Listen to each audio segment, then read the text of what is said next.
اس حالت میں صدقہ کرو تو وہ بہترین صدقہ ہے جب کہ تمہیں غنا کی امید ہو، یعنی فقر کا اندیشہ ہو اور غنا کی امید ہو، یعنی جب کہ تمہارا نفس جوڑ توڑ کے اندر لگا ہوا ہو،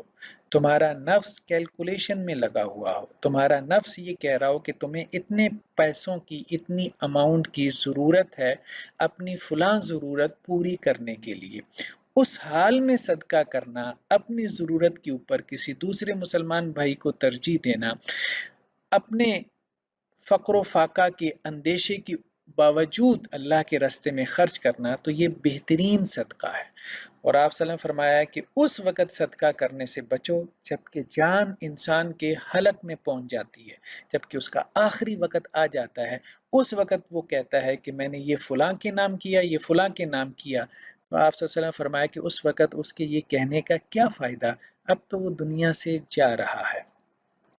اس وقت تو وہ فلاں فلاں کا ہو چکا، یعنی اب تو وہ اس کا مال رہا ہی نہیں، اب تو وہ اس کے وارثوں کا مال ہو چکا۔ رسول اللہ صلی اللہ علیہ وسلم نے فرمایا کہ صدقے کی بعض صورتیں ایسی ہیں جو کہ آپ اللہ عز و جل کو بہت پسند ہیں، ان میں سے ایک یہ کہ چھپا کے صدقہ کرنا۔ تو آپ صلی اللہ علیہ وسلم فرمایا کہ قیامت والے دن 7 لوگوں کو اللہ کے عرش کا سایہ نصیب ہوگا، جیسا کہ قرآن مجید میں ہے کہ اللہ کا عرش ہے اور اللہ تعالیٰ اپنے عرش کے اوپر مستوی ہے۔ تو اس عرش کے سائے میں ہوں گے 7 لوگ،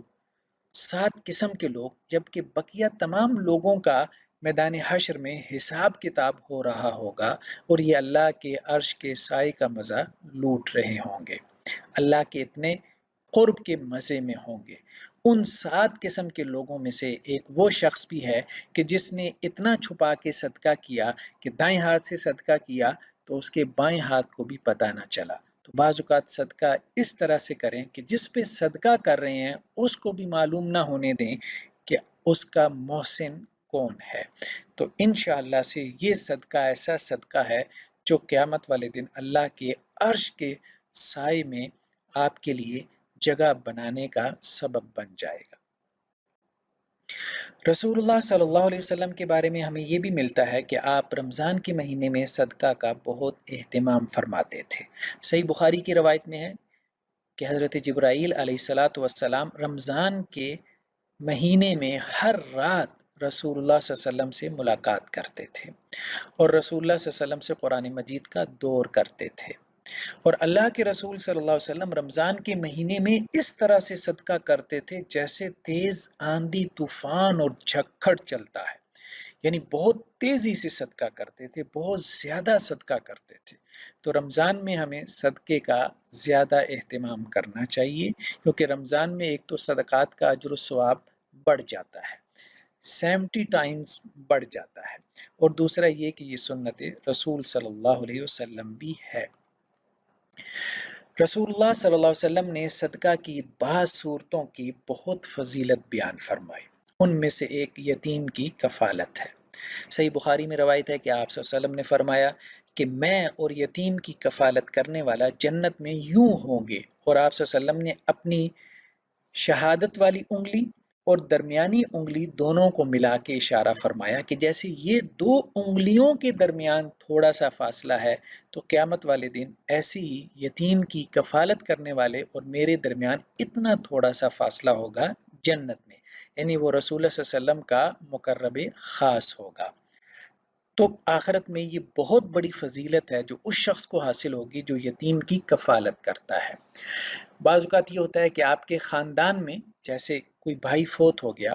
تو اب اس کے چچا وغیرہ بجائے اس کی کہ اس کی کفالت کریں، اس کی جائیداد وغیرہ بھی ہڑپ کر جاتے ہیں، تو وہ تو قرآن نے کہا کہ اس درجے کا گناہ ہے یتیم کا مال کھانا کہ جیسے آگ کے انگارے اپنے پیٹ میں بھرنا۔ ہاں، اس کے دوسرے اینڈ پہ اگر آپ یتیم کی کفالت کرتے ہیں، کسی یتیم کی پرورش کرتے ہیں یا اس کی کفالت کا ذمہ اٹھا لیتے ہیں کہ ایک یتیم، اس کے اوپر جتنا خرچہ آ رہا ہے اس کی تعلیم اور تربیت کا، وہ آپ دینا شروع کر دیتے ہیں، تو آپ بھی بیسیکلی یتیم کی کفالت کرنے والوں میں شمار ہو جاتے ہیں۔ اسی طرح رسول اللہ صلی اللہ علیہ وسلم نے فرمایا کہ اگر تم اپنے والدین کی طرف سے صدقہ کرو گے تو تمہارے والدین کو اجر پہنچے گا، وہ تمہارے والدین جو تم سے بچھڑ چکے۔ ایک شخص آپ صلی اللہ علیہ وسلم کے پاس آیا، صحیح بخاری کی روایت میں ہے، کہنے لگا اللہ کے رسول میری والدہ اچانک فوت ہو گئی اور میرے خیال میں اگر انہیں کچھ موقع ملتا تو وہ ضرور صدقہ کرتی، تو کیا میں ان کی طرف سے صدقہ کر سکتا ہوں؟ تو رسول اللہ نے فرمایا کہ تم ان کی طرف سے صدقہ کرو۔ ایک اور روایت میں ہے کہ ایک صحابی آپ صلی اللہ علیہ وسلم کے پاس آئے اور کہنے لگے اللہ کے رسول میں اپنی والدہ کی طرف سے کیا صدقہ کروں؟ تو آپ صلی اللہ علیہ وسلم فرمایا کہ پانی بہترین صدقہ ہے، جسے ہم صدقہ جاریہ کہتے ہیں، یعنی اپنی والدہ کے نام پہ کوئی کنواں کھدوا دو، جیسے کسی جگہ ٹھنڈے پانی کا کولر لگوا دو، تو جب تک لوگ اس میں سے پانی پیتے رہیں گے، اپنی پیاس بجھاتے رہیں گے، تو تمہاری والدہ کو اجر و ثواب ملتا رہے گا۔ تو فوت شدہ والدین کی طرف سے صدقہ خیرات کرتے رہنا چاہیے تاکہ ان کے اجر کا ایک سلسلہ ان کے مرنے کے بعد بھی قائم رہے۔ ہم اپنے والدین کے لیے اگر کچھ اچھا کر کے جائیں گے تو ہماری اولاد ہم سے سبق سیکھتے ہوئے ہمارے فوت ہونے کے بعد، ہمارے دنیا سے جانے کے بعد ہمارے لیے ضرور صدقہ جاریہ کرے گی۔ رسول اللہ صلی اللہ علیہ وسلم نے فرمایا کہ بعض اوقات انسان صدقہ کرنے کی صلاحیت نہیں رکھتا تو کم از کم وہ اتنا تو کر سکتا ہے کہ دوسروں کو صدقہ پہ آمادہ کرے۔ جیسا کہ صحیح بخاری کی ایک روایت میں ہے، آپ صلی اللہ علیہ وسلم فرمایا کہ جو مساکین اور بیوہ عورتوں کے لیے بھاگ دوڑ کرتا ہے وہ مجاہد فی سبیل اللہ ہے، یعنی بیوہ کے مسائل حل کرنے کے لیے، مسکین کی مدد کرنے کے لیے، ان کے لیے صدقہ خیرات کلیکٹ کر رہا ہے، جمع کر رہا ہے تاکہ ان کی ضروریات پوری کر سکے۔ جیسے بہت سارے ادارے بنے ہوئی ہیں جن کا مقصد یہی ہے کہ وہ صدقات اور زکوٰۃ کی رقم کو کلیکٹ کریں، جمع کریں اور یتیموں اور مساکین کے اوپر بہتر انداز میں خرچ کریں۔ تو فرمایا ایسے لوگ اگر واقعتاً میں ان صدقات اور زکوٰۃ کی رقوم کو حقدار لوگوں تک پہنچا رہے ہیں تو یہ جہاد کے برابر بڑا کام کر رہے ہیں، اور ان کا اجر و ثواب ایسے ہے کہ جیسے ساری رات قیام اللیل کرنے کا اجر اور سارا دن روزہ رکھنے کا اجر۔ رسول اللہ صلی اللہ علیہ وسلم نے یہ بھی فرمایا کہ اگر کوئی عورت خود سے صدقہ نہ کر سکتی ہو تو وہ اپنے شوہر کے مال سے صدقہ کرے تو اس کو پھر بھی ثواب ملے گا، بلکہ اس کے شوہر کو بھی ثواب ملے گا۔ صحیح بخاری کی ایک روایت میں ہے کہ آپ صلی اللہ علیہ وسلم فرمایا کہ اگر کوئی عورت گھر میں سے کوئی کھانا نکال دیتی ہے، جیسا کہ کوئی کھانا میڈ کو دے دیا، کسی یتیم مسکین کو، کسی سوالی کو دے دیا، تو اس عورت کو اس کا اجر ملے گا۔ ہاں، وہ عورت گھر اجاڑنے کے لیے ایسا نہ کرے، یعنی گھر سے کوئی ایسی چیز نہ نکالے کہ جس سے اس کا خاوند ناراض ہوتا ہو، لیکن اگر کوئی چھوٹی موٹی چیز گھر سے نکال کے وہ صدقہ کرتی رہے تو اس عورت کو اس کا اجر ملے گا اور اس کے خاوند کو بھی اجر ملے گا، کیونکہ وہ کما کے گھر میں لایا ہے۔ اور اسی طرح آپ صلی اللہ علیہ وسلم نے فرمایا کہ خزانچی کو بھی اجر ملے گا۔ خزانچی یعنی کیشیئر، جو صدقات اور زکوٰۃ کی رقوم کا حساب و کتاب رکھتا ہے، ان کو مینیج کرتا ہے، تو اس کو اس مینیج کرنے پہ بھی ثواب ملے گا۔ تو صرف صدقہ کرنے والا ثواب نہیں لے رہا، بلکہ اگر کوئی کسی کے بہاف پہ صدقہ کر رہا ہے اس کو بھی ثواب مل رہا ہے، اور اگر کوئی صدقات کی رقم کو غرباء اور مساکین تک پہنچانے کا ذریعہ، میڈیم اور واسطہ بن رہا ہے اس کو بھی اجر مل رہا ہے، اور اگر کوئی صدقات اور زکوٰۃ کی رقم کو مینیج کر رہا ہے تو اس کو بھی اجر مل رہا ہے، اور کسی کے اجر میں کمی نہیں آ رہی۔ رسول اللہ صلی اللہ علیہ وسلم کی ایک اور حدیث میں ہے کہ جس میں آپ صلی اللہ علیہ وسلم نے فرمایا کہ صدقہ لازمی کرنا چاہیے، اگر تم صدقہ نہیں کر سکتے تو کم از کم صدقہ کرنے کی ترغیب ہی دے دو۔ جیسا کہ صحیح بخاری کی ایک روایت میں ہے کہ آپ صلی اللہ علیہ وسلم نے فرمایا کہ ہر مسلمان کے اوپر صدقہ کرنا لازم ہے۔ تو صحابہ نے عرض کیا اللہ کے رسول اگر کسی کے پاس استطاعت نہ ہو تو آپ صلی اللہ علیہ وسلم فرمایا کہ وہ اپنے ہاتھ سے کام کرے، محنت مزدوری کرے، جو اس کو کمائی ملے اس میں سے کچھ نہ کچھ صدقہ ضرور کرے۔ یعنی آپ صلی اللہ علیہ وسلم نے ایک مزدور کو بھی صدقہ کرنے پہ موٹیویٹ کیا ہے اور کہا ہے کہ وہ بھی اپنی استطاعت کے مطابق صدقہ کرے، جس کے پاس کچھ نہیں ہے وہ بھی کام کرے، اس نیت سے کام کرے کہ کچھ کمائے اور اس کمائی میں سے کچھ سے اپنی ضرورت پوری کرے اور کچھ سے کسی غریب مسکین، کسی معذور، کسی ایسے شخص کی جو کما نہیں سکتا، جو اس قابل نہیں ہے، اس کی ضرورت کو پورا کرے۔ صحابہ نے کہا اللہ کے رسول اگر کوئی شخص یہ بھی نہ کر سکتا ہو تو آپ صلی اللہ علیہ وسلم فرمایا کہ اتنا تو کر لے کہ کسی ضرورت مند اور کسی مظلوم کی فریاد دوسروں تک پہنچانے میں اس کی مدد کرے۔ یعنی خود صدقہ نہیں کر سکتا، خود کما کے صدقہ نہیں کر سکتا، تو اب اسے پتہ ہے کہ یہ مستحق آدمی ہے، تو اس مستحق کو کسی ادارے تک پہنچا دے، کسی ایسے امیر شخص تک پہنچا دے کہ جو امیر اس کی مدد کرے، یا ایک اس مستحق کے بارے میں کوئی عرضی کسی امیر کے سامنے رکھ دے اور اس امیر کو موٹیویٹ کرے کہ تم اس مظلوم کی مدد کر دو، تو یہ کم از کم کر لے کہ صدقہ کرنے میں معاون بن جائے۔ تو صحابہ نے کہا اللہ کے رسول اگر وہ یہ بھی نہ کر پائے تو آپ صلی اللہ علیہ وسلم فرمایا پھر آخری درجہ یہ ہے کہ اچھی بات کا حکم دے اور بری بات سے روکے، اور اچھی بات میں یہ بھی شامل ہے کہ لوگوں کو صدقہ کرنے کا حکم دے اور لوگوں کو بخیلی اور کنجوسی سے روکے، یہ بھی اس کے لیے ایک صدقہ ہی ہے۔ اللہ کے رسول صلی اللہ علیہ وسلم نے یہ بھی فرمایا کہ صدقہ کرنے کا اجر ضرور ملے گا، بھلے وہ کسی غلط آدمی کو بھی مل جائے۔ بعض اوقات یہ ہوتا ہے کہ ہم صدقہ کرنے سے اس لیے رک جاتے ہیں کہ ہم کہتے ہیں کہ معلوم نہیں جس کو ہم دے رہے ہیں وہ صدقے کا مستحق بھی ہے کہ نہیں ہے، جس آرگنائزیشن کو ہم دے رہے ہیں ہو سکتا ہے کہ وہ اس کو مس یوز نہ کرے۔ تو نو ڈاؤٹ انسان کو صدقہ کرتے ہوئے پوری تحقیق کرنی چاہیے اور وہاں پہ صدقہ کرے جہاں اس کو یہ گمان غالب ہو کہ یہ صدقہ مستحق افراد تک پہنچ جائے گا، لیکن اس کے باوجود اگر اس کا صدقہ مستحق افراد تک نہ پہنچے تو اسے صدقہ کرنے کا اجر ضرور ملے گا۔ جیسا کہ صحیح بخاری کی ایک روایت میں ہے کہ پچھلی قوموں میں ایک شخص نے کہا کہ میں صدقہ کروں گا، اور اس نے کہا کہ میں صدقہ رات کے وقت کروں گا تاکہ اس میں اخلاص باقی رہے اور جس شخص پہ میں صدقہ کروں اس کو بھی معلوم نہ ہو کہ کون اس کا محسن ہے۔ تو وہ رات کو اپنے گھر سے نکلا اور جو شخص اس کو ملا اس نے صدقہ کی رقم اس کے ہاتھ پہ رکھ دی۔ تو صبح جب وہ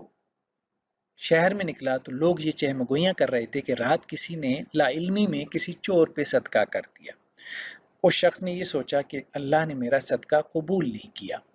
تو اس نے کہا آج رات پھر میں صدقہ کروں گا۔ اگلی رات وہ پھر نکلا اور اس نے صدقے کی رقم ایک عورت کے ہاتھ میں پکڑا دی۔ اب اگلے دن شہر میں یہ چہمگوئیاں ہو رہی تھیں کہ رات کسی نے طوائف کو ایک بدکار عورت کو صدقہ دے دیا۔ وہ شخص پھر پریشان ہو گیا کہ شاید اللہ میرا صدقہ قبول نہیں کر رہا، تو آج پھر میں اسی اخلاص کے ساتھ صدقہ کروں گا۔ تو اگلی رات وہ پھر نکلا منہ اندھیرے نصف رات میں کہ جو شخص اس کو ملے گا اس کو وہ صدقہ کرے گا، تو جو شخص اس کو ملا اس نے اسے صدقے کی رقم پکڑا دی۔ صبح شہر میں چہمگوئیاں ہو رہی تھیں کہ کسی نے مالدار شخص کو صدقہ دے دیا۔ تو اس شخص کو خواب میں ایک شخص ملا اور اس نے کہا کہ تم پریشان مت ہو، اللہ تعالیٰ نے تمہارے صدقے کو قبول کر لیا، اور جس اخلاص کے ساتھ تم نے صدقہ کیا ہے تو اس سے امید ہے کہ چور اپنی چوری چھوڑ دے گا، جو طوائف اور بدکار عورت ہے وہ اپنے بدکاری کو چھوڑ دے گی، اور جو مالدار آدمی ہے اس کو غیرت آئے گی اور وہ اللہ کے راستے میں صدقہ کرنے والا بن جائے گا۔ تو اگر آپ کا صدقہ اخلاص سے ہو، اللہ کو راضی اور خوش کرنے کی غرض سے ہو اور حلال مال سے ہو، تو انشاءاللہ سے وہ اگلے کی کنڈیشننگ کر کے رکھ دے گا، وہ اگلے کی پوری زندگی کو تبدیل کر کے رکھ دے گا، وہ اگلے کو اللہ کے قریب کرنے کا ذریعہ بن جائے گا۔ تو اس لیے صدقہ ضرور کریں۔ یہ تو صدقے کے حوالے سے رسول اللہ صلی اللہ علیہ وسلم کی چند احادیث تھیں کہ جن میں صدقے کی اہمیت، اس کی مختلف صورتوں کا تذکرہ تھا اور ان صورتوں کی فضیلت کا بیان تھا۔ اب قرآن مجید کی کچھ آیات جو صدقے کی اہمیت کو واضح کرتی ہیں۔ سورہ بقرہ آیت نمبر 261 میں اللہ عز و جل یہ فرماتے ہیں کہ جو لوگ اللہ کے راستے میں مال خرچ کرتے ہیں تو اس کی مثال ایسے ہے جیسے ایک دانہ کہ اس دانے سے 7 سٹے نکلتے ہیں، ہر سٹے میں 100 دانے۔ تو جیسے کسان ایک دانہ کھیت کے اندر دبا کے آ جاتا ہے، مٹی میں چھپا کے آ جاتا ہے، اس ایک دانے سے 7 بالیاں نکلتی ہیں،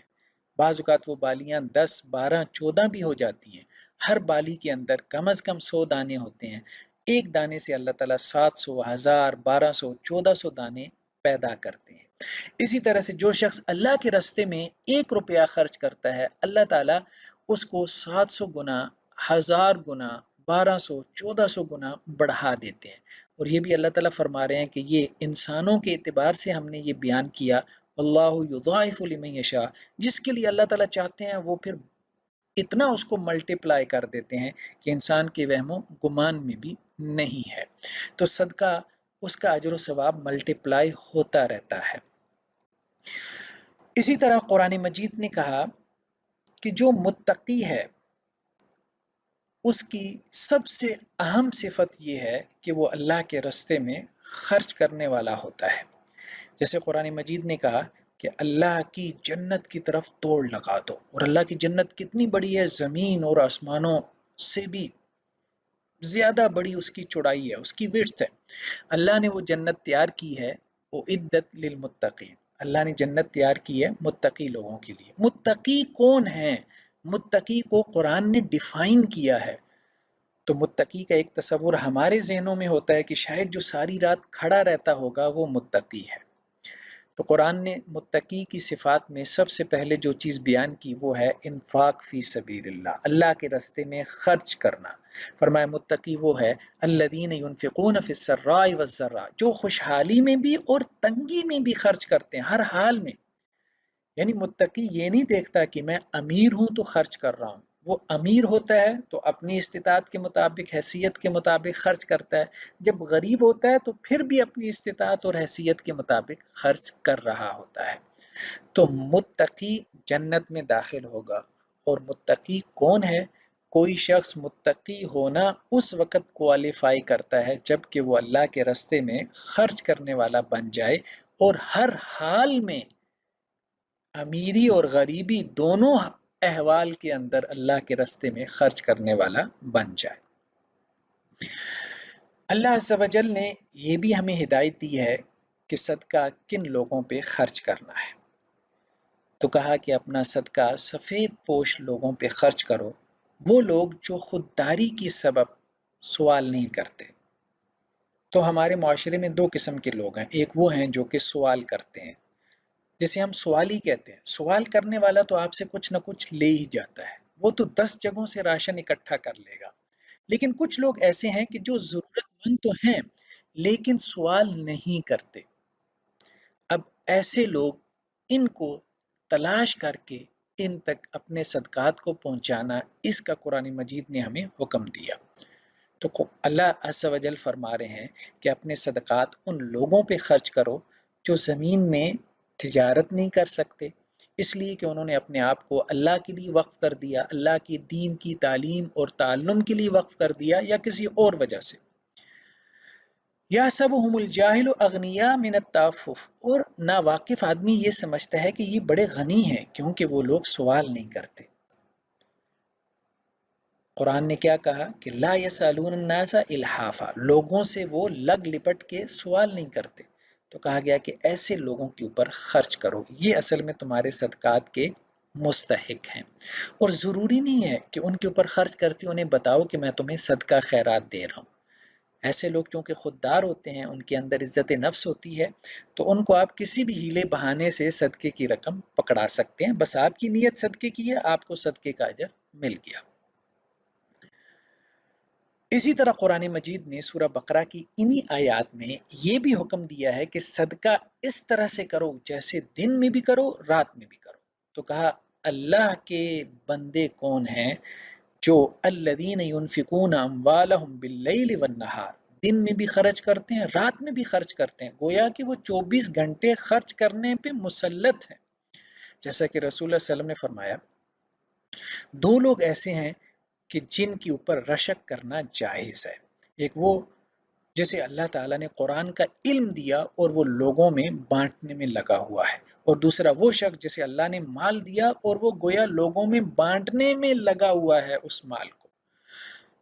تو دن میں بھی صدقہ کرنا چاہیے، کبھی کبھی رات میں بھی صدقہ کر لینا چاہیے، اس لیے کہ قرآن کے اس حکم پہ عمل ہو جائے اور قیامت والے دن ہم ان لوگوں میں اٹھائے جائیں کہ جنہوں نے دن میں بھی صدقہ کیا، رات میں بھی صدقہ کیا۔ سرم و علانیہ،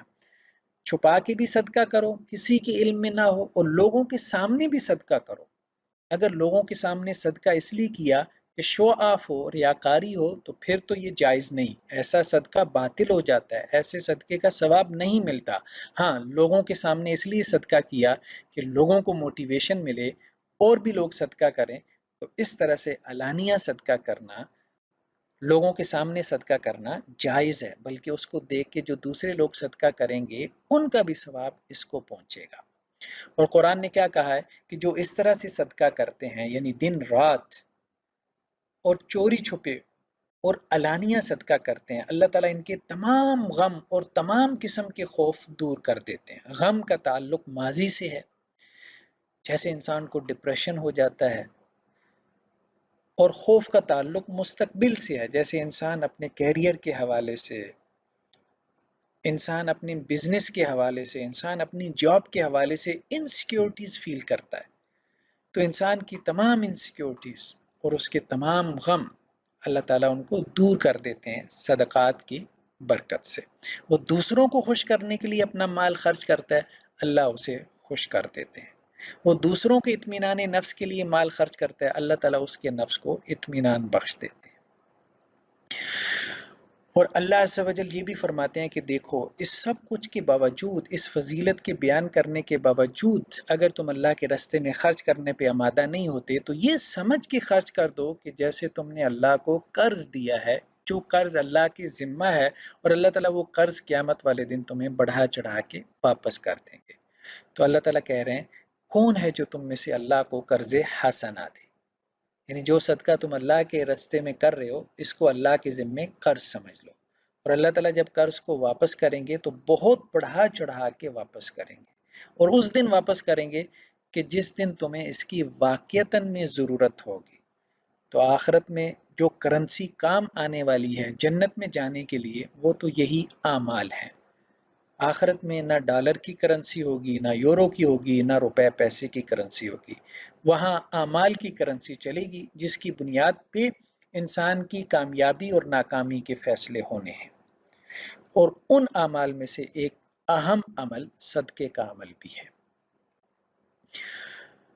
اور قرآن مجید نے اس طرف بھی توجہ دلائی کہ نیک بننے کے لیے بہت ضروری ہے کہ تم صدقہ کرو، اور قرآن نے یہ بھی کہا کہ کوئی بندہ نیک بننا کوالیفائی نہیں کر سکتا جب تک کہ وہ اپنی محبوب چیز اللہ کے راستے میں صدقہ نہ کر دے۔ ایک ہے صدقہ کرنا، اور ایک ایسی چیز بھی کبھی کبھار اللہ کے راستے میں صدقہ کر دیا کرو جو تمہیں پسند ہو، جس کو صدقہ کرنے سے تمہارے دل پہ چوٹ پڑے۔ جب وہ دل پہ چوٹ پڑے گی تو پھر واقعی میں تمہیں اللہ کی محبت اور اللہ سے تعلق محسوس ہوگا۔ تو قرآن مجید نے کہا کہ تم ہرگز نیکی کو نہیں پہنچ سکتے،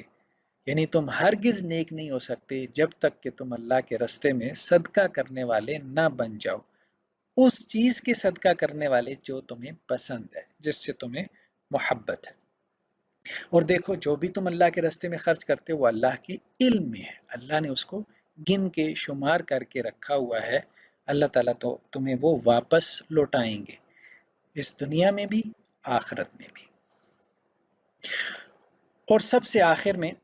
اہم بات جس کی طرف قرآن مجید نے اشارہ فرمایا کہ صدقہ اپنی موت سے پہلے اپنی صحت کی حالت میں، اپنی زندگی میں کر جاؤ، اس سے پہلے کہ وہ آخری لمحہ، وہ موت کا لمحہ آ جائے، اور اس وقت تم یہ حسرت کرتی ہوئی دنیا سے چلے جاؤ کہ مجھے تھوڑی سی مہلت مل جاتی تو میں صدقہ کر جاتا۔ تو اللہ عز و جل فرما رہے ہیں کہ اہل ایمان، تمہاری اولاد اور تمہارے مال تمہیں اللہ سے غافل نہ کر دیں، اور دیکھو اللہ کے راستے میں خرچ کرو اس سے پہلے کہ تم میں سے کسی کو موت آئے، اور جب وہ موت آئے تو وہ کہے رب لولا اخرتنی الی اجل قریب، ہے میرے پروردگار مجھے تھوڑی سی مہلت دے دے، فاصدق، میں کوئی صدقہ ہی کر جاؤں، واکم من الصالحین، اور میں بھی نیک لوگوں میں سے ہو جاؤں۔ اللہ عز و جل کیا کہہ رہے ہیں؟ وَلَن يُؤَخِّرَ اللَّهُ نَفْسًا إِذَا جَاءَ أَجَلُهَا، جب موت کا وقت آ جاتا ہے اس وقت پھر ہم ایک لمحے کی بھی مہلت نہیں دیتے کہ وہ صدقے کے حوالے سے کوئی وصیت ہی کر جائے، یعنی جاتے جاتے وہ کچھ صدقہ کر جائے، اتنی مہلت اس کو نہیں ملتی۔ اللہ نے جو اسے اس سے پہلے مہلت دی، 20 سال، 40 سال، 60 سال، 70 سال، 80 سال، اللہ عز و جل کہتے ہیں اس مہلت میں جب کہ تم صحت مند تھے، جو تم کر سکتے تھے، اگر تم نے کر لیا تو اس کا اجر و ثواب ملے گا، آخر وقت میں کوئی مہلت نہیں ملے گی سوائے اس کے کہ حسرتیں کرتے ہوئے تم اس دنیا سے چلے جاؤ گے۔ تو بس اس رمضان کے مہینے میں زیادہ سے زیادہ صدقہ کریں، زیادہ سے زیادہ غرباء اور مساکین اور یتامہ اور جو بیوہ ہیں ان کی ضروریات زندگی پوری کرنے کے لیے اللہ کے راستے میں انفاق کریں۔ اللہ عز و جل سے دعا ہے کہ اللہ تعالی ہم سب کو اپنے راستے میں خرچ کرنے کی توفیق نصیب فرمائے، اور جو کچھ ہم خرچ کرتے ہیں اس کو ہمارے لیے دنیا میں اور آخرت میں باعث اجر و ثواب بنائے۔ صدق اللہ العظیم۔